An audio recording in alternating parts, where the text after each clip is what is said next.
Salut, c'est Guillaume pour la chaîne Guigui.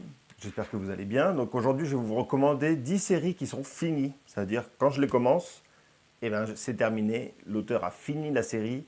Donc c'est de la science-fiction, c'est de la fantasy. Merci Georges Martin et merci Patrick Rothfuss de sponsoriser cette vidéo parce que sans vous, je ne pourrais pas parler de séries finies. Voilà, allez, à tout de suite.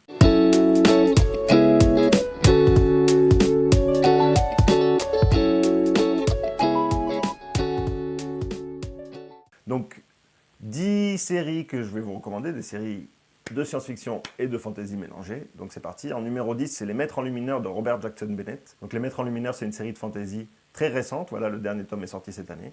C'est une série de 3 tomes et c'est basé sur la magie qui en illumine les objets pour changer leur réalité, changer leur proposition. C'est un système magique qui est hyper créatif autour des enlumineurs. C'est vraiment proche de Sanderson. Il y a beaucoup d'inspiration de Brandon Sanderson. On sent qu'il y a cette patte-là. Et en même temps, les personnages sont bons, le monde est détaillé, et puis l'histoire aussi a une profondeur, les personnages ont une profondeur, sont attachants. Pour moi, c'est de la très bonne fantaisie, même s'il n'y a que 3 tomes, ça va loin, hein, les concepts sont bons, et la créativité autour de la magie est vraiment intéressante. Donc voilà, Les Maîtres Enlumineurs, je vous recommande ça. En numéro 9, qui a dit que le Young Adult était nul? Qui a dit que le Young Adult ne pouvait pas faire des choses de qualité? Et donc je vais vous parler de Aurora Squad, de Amy Kaufman et de Jay Christophe. Aurora Squad, c'est une trilogie, c'est 3 tomes. Et c'est de la young adulte parce que les personnages sont jeunes. Et aussi, il y a un petit peu de romance, mais c'est vraiment léger. Voilà, c'est pas de la romance. Mais voilà, c'est de la science-fiction où on va suivre Tyler, qui est chef d'escadron, et qui va sauver Aurora dans un trou de verre dans l'espace. Et elle va chambouler, disons, leur vie à eux. En fait, c'est young adulte parce que les personnages sont des jeunes adultes, presque des ados, voilà, autour d'ados et adultes. Et leur ton, du coup, le ton du livre est assez jeune. Les dialogues sont très vivants, il y a beaucoup de... Voilà, autant Amy Kaufman et Jay Christophe sont très forts dans leur dialogue, il y a beaucoup de créativité autour de ça, ils sont croustillants, les dialogues, c'est rafraîchissant à lire. C'est vraiment, ça va très vite, c'est une histoire qui va très vite. Ça faisait longtemps que moi, je n'avais pas lu une série qui allait aussi vite, que je n'avais pas lu de cette manière-là aussi, si rapidement, que j'étais accroché au livre. C'est pas de la science-fiction dure avec des concepts très poussés, mais en même temps, c'est à lire, c'est croustillant, c'est rafraîchissant, et ça nous emmène avec nous, ça nous embarque, on s'embarque avec Tyler et son équipage. Donc en numéro 8, c'est aussi les mêmes auteurs, mais là, c'est une trilogie qui s'appelle Illuminae, et c'est aussi donc de Amy Kaufman et Jay Christophe, et cette trilogie est aussi à un ton très très proche d'Aurora Squad, donc c'est encore des jeunes, c'est encore young adultes, disons, avec aussi des relations très croustillantes, très rafraîchissantes. Mais là, c'est un dossier d'enquête, donc c'est un dossier, on va suivre des descriptions de caméras, on va suivre des chats entre les personnages, on va suivre des mails, on va suivre les pensées d'une intelligence artificielle, voilà, qui vont construire, disons, un dossier d'enquête. Une grande entreprise interplanétaire a fait une catastrophe sur une planète et c'est l'enquête autour de ça d'un groupe de jeunes qui va se motiver pour enquêter contre cette grande entreprise. Et c'est aussi, voilà, la mise en page est particulière, il faut un peu s'habituer à la mise en page, mais c'est vraiment, moi j'ai trouvé ça juste génial d'avoir fait de cette manière-là, de faire, voilà, qui est de tout, que on se retrouve plus, il y a des plans de vaisseaux spatiaux. Il y a vraiment une créativité dans la mise en page qui peut être déroutante au début, qui peut faire qu'on n'est pas trop dans le récit, mais moi ça m'a embarqué tout de suite. J'ai tout de suite été attrapé par ce récit. Donc voilà, en numéro 8, pour moi c'est Illuminae, qui est aussi une série qui a dévoré et qui est finie. Il n'y a que 3 tomes et après c'est fini. En numéro 7, on va changer complètement d'univers. On va parler du Seigneur des Anneaux de Tolkien. Donc le Seigneur des Anneaux, c'est la référence en fantasy, c'est le classique de fantasy par excellence. C'est rentré dans la culture pop populaire, à travers les films, à travers les jeux vidéo. Il y a plein, voilà, c'est vraiment la référence. On sait ce que c'est les Hobbits, on sait ce que c'est Sauron, on sait ce que c'est, qui est Gandalf.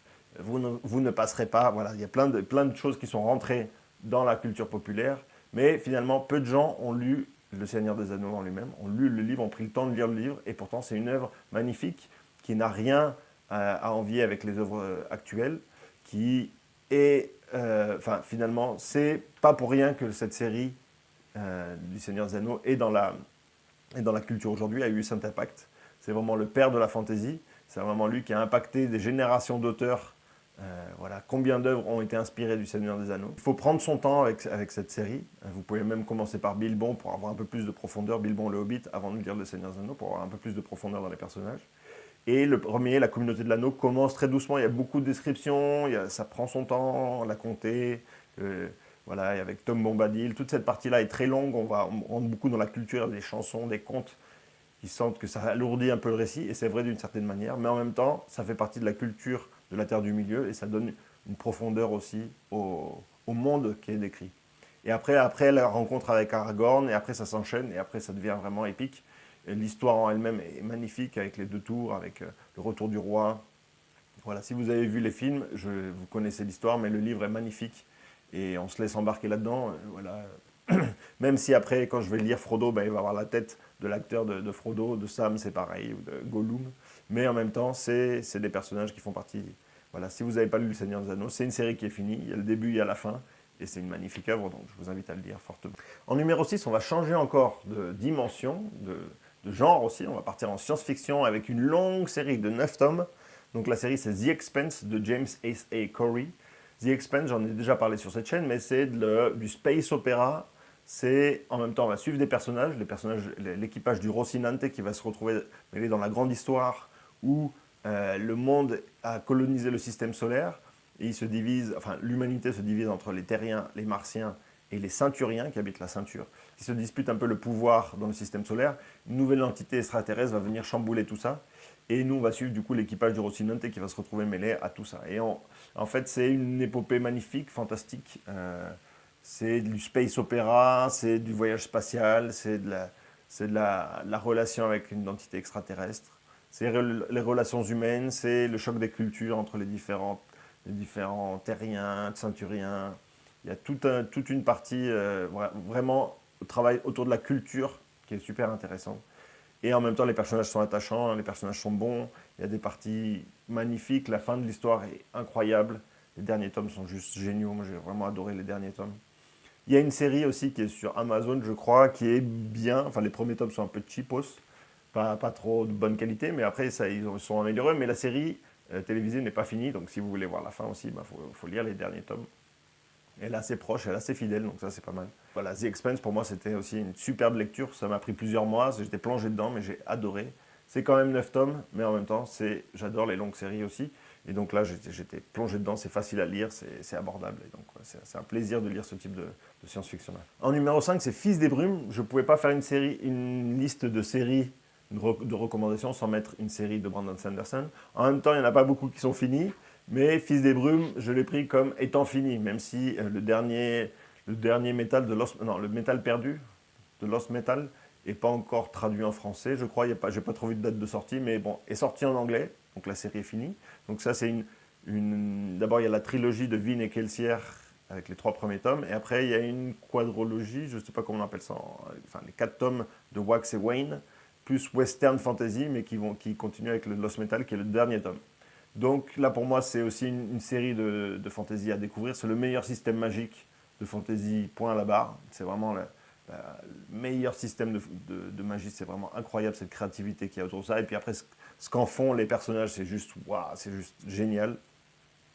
Le monde au départ est très dark fantasy, avec un grand méchant, un monde très chaotique.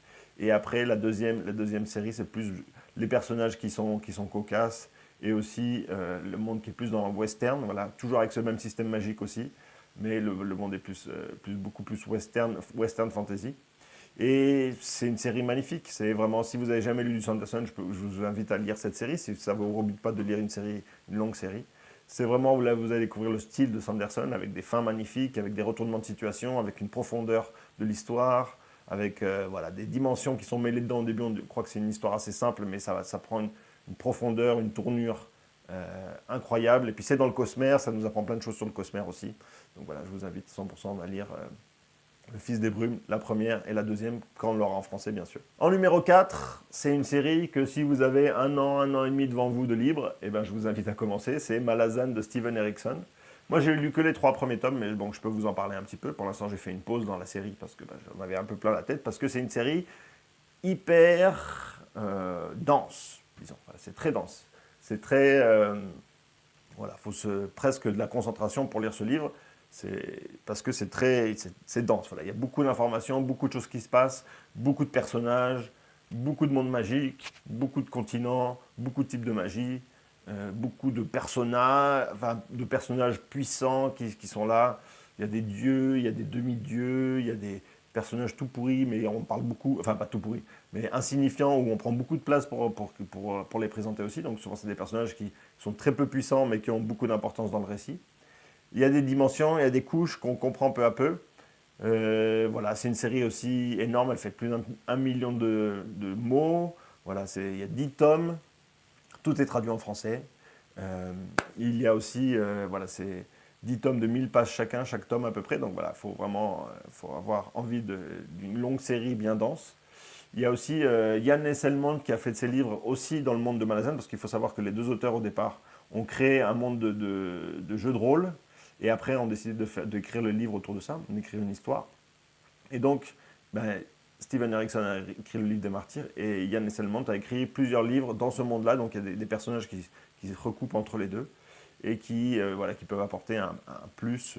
Voilà. Donc c'est un monde qui est très très gigantesque, c'est, je crois, le monde le plus vaste, le plus développé de la fantasy, le système magique aussi le plus complexe. Donc si c'est des choses que vous aimez, plongez-vous dedans, je vous invite à le faire. C'est vraiment quelque chose qui est... voilà. Pour moi, ça a été assez déroutant. Je me concentre pour entrer dedans, pour suivre les personnages et tout, même si le premier tome et le deuxième tome étaient assez déroutants, le troisième tome a été plus facile parce qu'on revient à des personnages, on revient à un monde qu'on connaît un peu, même s'il y a beaucoup d'apports au niveau des races, beaucoup de choses, beaucoup de révélations. Voilà, c'est une lecture qui n'est pas pour tout le monde, je pense. Si vous êtes novice en fantasy, c'est pas quelque chose qui va être facile à appréhender. Après, on ne sait jamais, hein, peut-être ça vous passionne.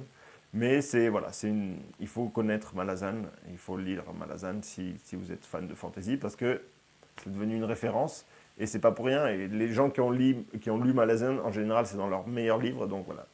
Je vous invite à lire Malazan si vous avez du temps et de la disponibilité. En numéro 3, une série qui m'a retourné le cerveau. Et en numéro 3, c'est bien parce que c'est la trilogie du problème à 3 corps, donc de Liu Cixin. Donc ça, c'est de la science-fiction chinoise. J'en ai déjà parlé sur cette chaîne, mais pour moi, c'est la meilleure livre, une meilleure trilogie de science-fiction que j'ai lue ces dernières années. C'est encore une lecture qui, 1 an et demi après l'avoir lue, me passe encore dans la tête, me trotte dans la tête, m'a impacté au niveau des concepts, au niveau des développements du concept, m'a fait réfléchir, m'a fait exploser le cerveau, m'a fait voyager. Et en même temps, c'était un type de science-fiction que j'avais jamais lu. C'est vraiment centré science-fiction, disons, chinoise. Donc moi, c'est pas une culture que je suis familier avec la culture chinoise. Voilà, un peu comme tout le monde, je sais à peu près, un peu. Mais voilà, c'est une histoire qui commence dans la révolution culturelle chinoise et qui après nous amène dans les étoiles. C'est vraiment une histoire qui développe des concepts de science-fiction comme jamais personne ne le fait. Normalement, un auteur de science-fiction prend un ou deux concepts et le développe dans sa série. Là, lui, il en prend 20 et il développe tout. Et d'une manière tellement bien écrite, c'est tellement beau.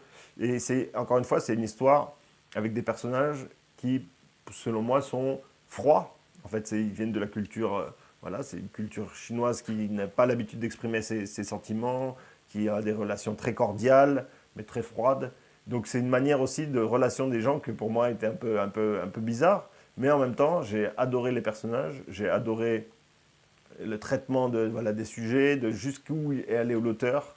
Voilà, entre le premier et les dernières pages du dernier tome, on va tellement loin, ça va tellement loin. Et pour une fois, le deuxième tome de la série est le meilleur. Pour moi, La Forêt Sombre, le deuxième tome, c'est le meilleur de la série. C'est incroyable cette histoire, même si on sent que le personnage principal ne fait rien de toute l'histoire. Il est incroyable, les concepts sont incroyables. Euh, voilà, pour moi, j'ai été sur les fesses. Enfin, ça m'a une grande claque. Ça m'a mis une grande claque dans la figure quand j'ai lu ces livres. Ça m'a, voilà, qu'une histoire de science-fiction développe ça de cette manière-là, ça m'a retourné le cerveau et c'était juste fantastique. C'était une épopée fantastique et je vous invite à lire Le Problème à Accord. Même si vous êtes novice en science-fiction, l'histoire est juste fantastique. Même s'il y a des choses qui vous échappent un peu, voilà, le problème des cordes, des machins et tout. Si vous n'êtes pas familier avec ça, même moi, j'étais pas du tout familier avec ça. La théorie des cordes, pardon. Je sais plus, mais enfin, il y a plusieurs théories qui sont voilà, des théories aujourd'hui actuelles sur sur l'univers, et lui, il les prend, il les développe. Même si vous n'êtes pas familier avec ça, c'est quand même super intéressant à la découvrir, l'explication, et jusqu'où il va et tout. Donc voilà, c'est vraiment de la science-fiction.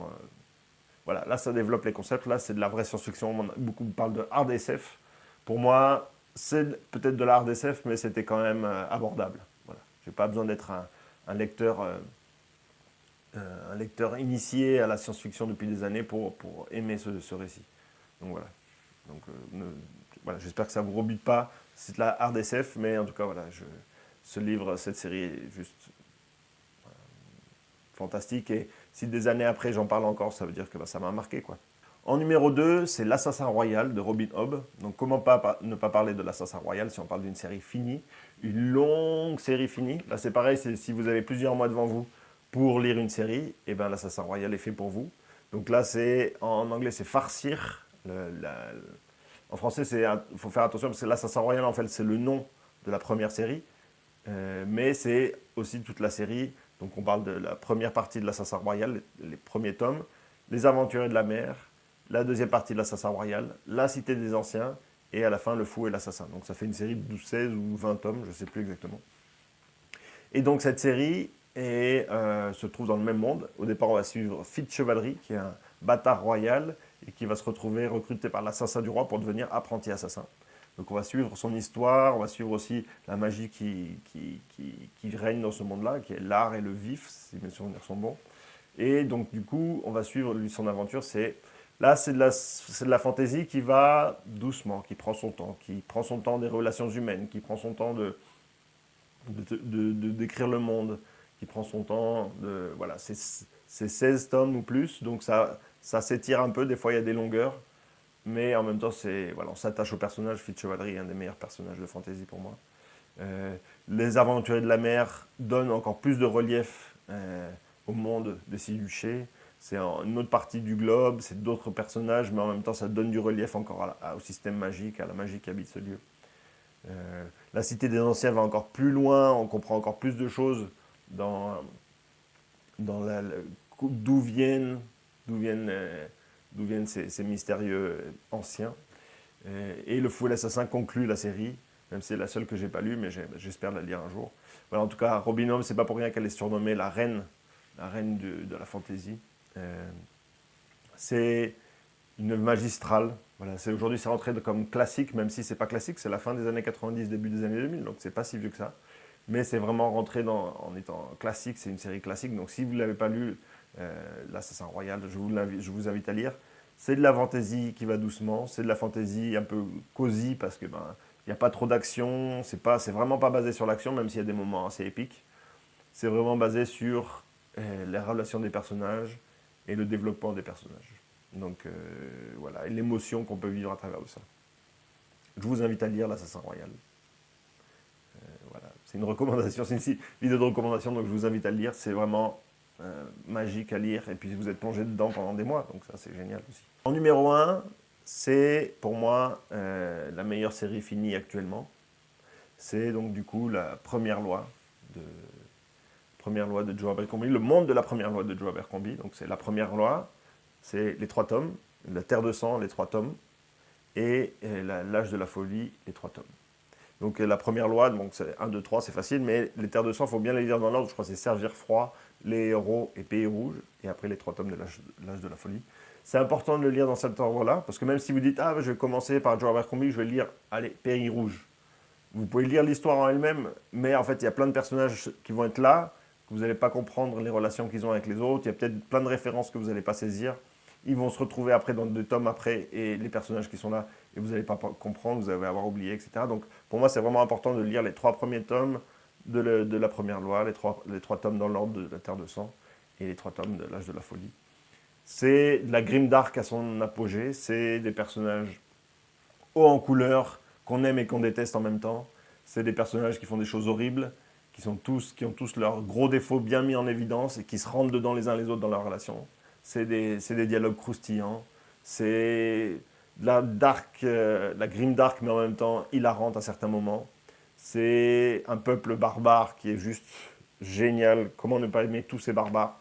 ils sont juste géniaux. Tous les barbares sont géniaux, je trouve. Tous les personnages barbares sont... Même les méchants barbares sont géniaux. Ils ont juste cette culture ancrée en eux. Je ne sais pas d'où ils s'inspiraient. J'ai l'impression qu'ils s'inspiraient un peu des Vikings ou des Écossais voilà, dans le Moyen-Âge. Voilà, cette culture crue voilà, qui se rentre dedans tout le temps et qui est très... mais qui donne une couleur aux personnages qui sont incroyables. C'est vraiment incroyable. C'est une série... En fait, c'est pas le meilleur monde, c'est pas le meilleur système magique le plus élaboré. C'est vraiment une autre dimension, c'est vraiment axé sur les personnages, axé sur les relations entre eux, et axé aussi un peu sur la noirceur de l'humanité, sur... Les derniers tomes, l'âge de la folie, ont plus un aspect aussi politique, de critique de la société aujourd'hui aussi, qui est super intéressant. Et en fait, voilà, la première loi, c'est un must pour moi. C'est une série que j'ai dévorée. La plume de l'auteur est magnifique. Voilà, il a des scènes incroyables. C'est un régal à lire, en fait. Dès que je me suis remis dans une série de nouvelles aussi qui s'appelle Double Tranchant, qui je crois qu'à lire entre la fin de Terre de Sang et le début de l'âge de la folie, enfin, je ne sais plus exactement. Et en fait, c'est des nouvelles et on revient avec des personnages et tout. Et j'ai lu ça des mois après avoir lu la première loi. Et j'ai eu un plaisir à retrouver la plume de l'auteur. Je fais, ah, enfin un jeu du Abercrombie. Et voilà, enfin, il a une plume particulière, il a une manière de traiter les personnages qui sont incroyables. Donc voilà, voilà, la première loi d'Abercrombie. Attention, c'est de la fantasy adulte. Là, c'est pas du tout de la young adulte. C'est cru, ça rentre dedans. Il y a des moments très, très, très gore. Enfin, c'est pas gore dans le sens où c'est gore juste pour être gore. Non, il y a des moments un peu brutaux. Mais voilà, mais c'est voilà. La première loi, c'est vraiment fantastique. La première loi, c'est magnifique, c'est fantastique. Et en même temps, c'est horrible. Voilà, c'était un peu mes recommandations de 10 séries finies, des 10 meilleures séries que vous savez que quand vous commencez, eh ben, il y a une fin. Vous pouvez aller jusqu'au bout sans problème. Et donc c'est pour ça que c'est une vidéo sponsorisée par George R. Martin et Patrick Rothfuss. Et aussi, on peut rajouter Oliver Perru ou Scott Lynch. Grâce à vous, je peux faire ce type de vidéo. Merci beaucoup. Et donc j'espère que c'est des vidéos qui vous a plu. Puis on se retrouve très bientôt. Allez, à plus. Ciao.